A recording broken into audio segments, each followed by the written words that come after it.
Hello guys, this is Shubham Sharma and I welcome you to the new video. इस video में मैं बात करने वाला हूँ वोकैब्स पे, जो most important vocabs daily newspaper में आते हैं। दूसरा, उनमें से भी मैं वो वोकैब जो याद करने में आपको दिक्कत देते हैं, साथ ही साथ जो पुराने एग्ज़ाम्स में पूछे जाते हैं, मैं वो वोकैब भी लेने वाला हूँ। और उन्हें याद करने की जो सरल से सरल ट्रिक हो सकती है, निमोनिक्स बोलूँ या मैं बोलूँ कि केवल अपनी जुगाड़ लगा के मुझे याद रह जाए, क्योंकि मेरे को करना है एग्ज़ाम क्रैक भाई। मेरे को एग्ज़ाम निकालना है, मैं याद उन्हें किस तरीके से कर रहा हूँ वो मेरा है लुकआउट है। तो मैंने वो चीज़ जो मैं करता हूँ, मैं वो बस आपको बताने वाला हूँ। और मैं ट्राई करूँगा कि ये सीरीज़ मैं रेगुलर चलाऊँ। अगर आपको कोई भी डाउट हो सो मेरे को प्लीज़ कमेंट कर दें, और कोई भी दिक्कत या कोई भी सजेशन होगा तो प्लीज़ मेरे को बताएं। हाँ चलिए, अब देखते हैं। फर्स्ट मीनिंग है डेलिबरेट।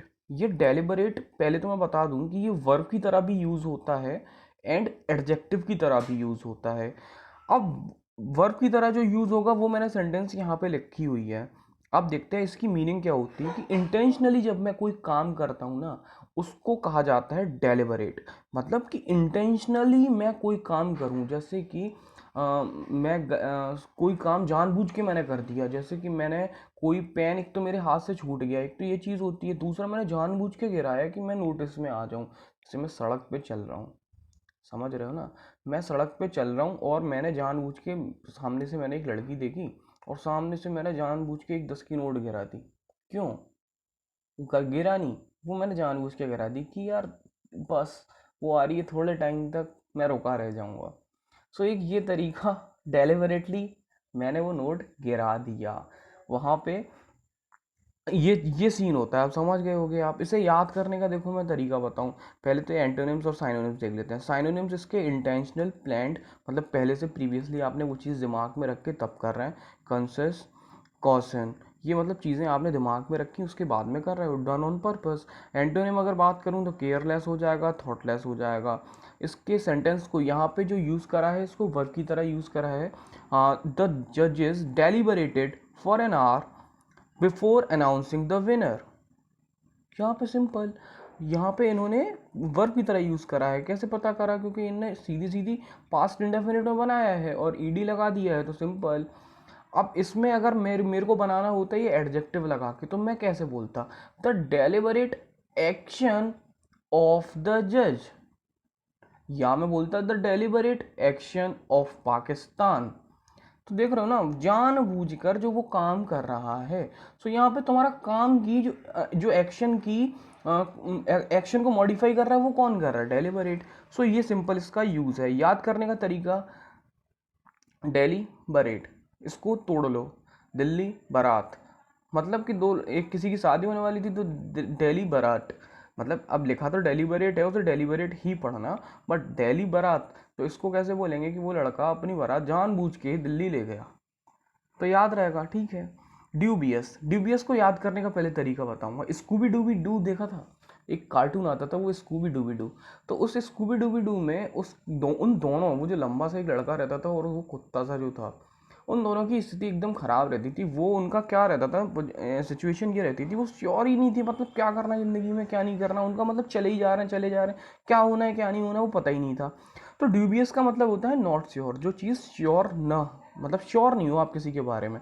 इसके अगर सेंटेंस जो मैंने देखा है, लगाया है, वो है the teacher was dubious of John's homework excuse. मतलब जो जॉन ने जो होमवर्क करने का या न करने का जो एक्सक्यूज दिया, वो उस पे टीचर को शंका थी। नॉट श्योर मतलब कि उसे, मतलब भरोसा भरोसा हो नहीं रहा था। साइनोनिम्स इसके, नॉट श्योर का मतलब क्या है? Suspect, doubtful, unsure. एंटोनिम्स मतलब कि एकदम स्पष्ट कर दे कोई चीज़, एक तो शंका में रखे मेरे को, दूसरा उसका अपोजिट क्या हो जाएगा, एकदम क्लियर कर दे, सारी क्रिस्टल क्लियर चीज़ें कर दे। Certain, definite. सो ये है। असेंचुएट, यार वो लड़की है ना, उसकी आंखें बड़ा एकदम, मतलब मज़ा आ गया यार।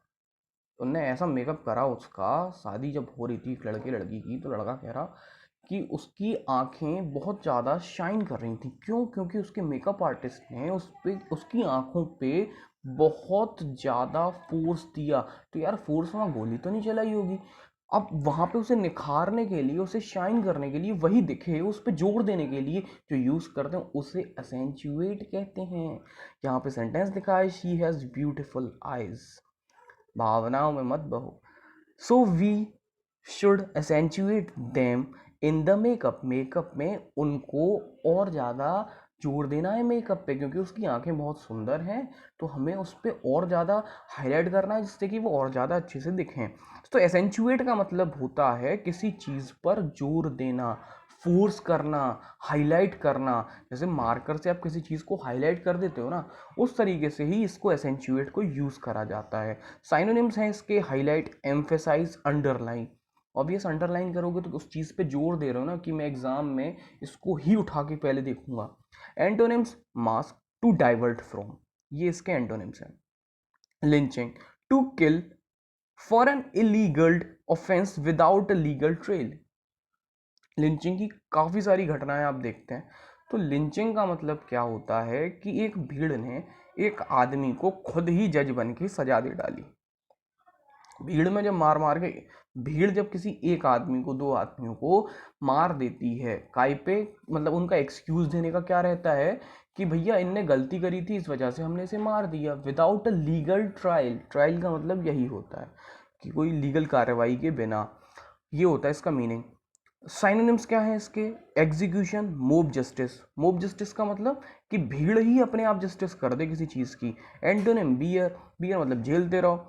तो एक तो वो चीज़ है, दूसरा नहीं नहीं झेलेंगे नहीं भाई, तुरंत की तुरंत कल्याण कर देंगे, तो एक तो वो है। तो ये साइनोनिम्स एंटोनिम्स क्लियर होंगे। On the 14th of March 1891 a mob broke into the jail and lynched 11 of the accused।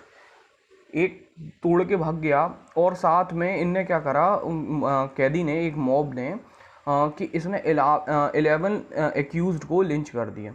ये इसकी मीनिंग। वर्सिमिलिट्यूड,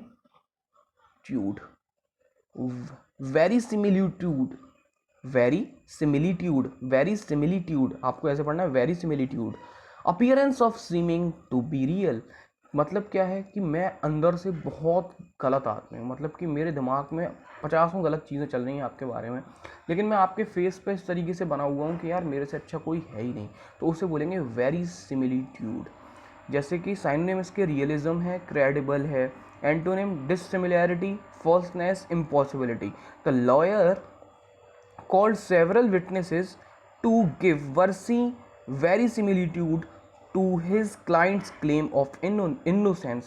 मतलब कि उसका उसका भले ही अगर जो इस पहले इस लाइन की मीनिंग बता देता हूँ। उसका मतलब है कि लॉयर ने बहुत सारे विटनेसेस बुलाए, काय के लिए, कि उसके जो उसका जो क्लाइंट है उसकी इनोसेंस को वो अपीयर करवा पाए, रियलिज्म में दिखा पाए उसे जज के सामने। उसका मतलब ये है। अब इसका ऐसे ही समझ लो कि आपका अगर कोई जज है, कोई सॉरी लॉयर है, उसका क्लाइंट जो है कितना भी गलत हो, कितने भी मर्डर करे हों, बट वो नहीं चाहता कि उसका ऐसे इस तरीके से उसे शो करे। वो क्या चाहता है? Appearance of seeming to be real, मतलब he wants to be very similitude towards his client.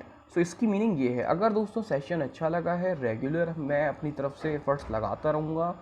आप प्लीज़ सपोर्ट करें, शेयर करें। बैंकिंग और एसएससी से रिलेटेड जितने भी मीनिंग्स पूछे जाते हैं द हिंदू में आते हैं, और जो मुझे डिफ़िकल्ट लगते हैं, तो ऑब्वियस है कि शायद वो कुछ लोगों को डिफ़िकल्ट लगें। सो शायद मैं कुछ हेल्प कर पाऊँ। So thank you very much guys. Share, subscribe ज़रूर करें। Thank you.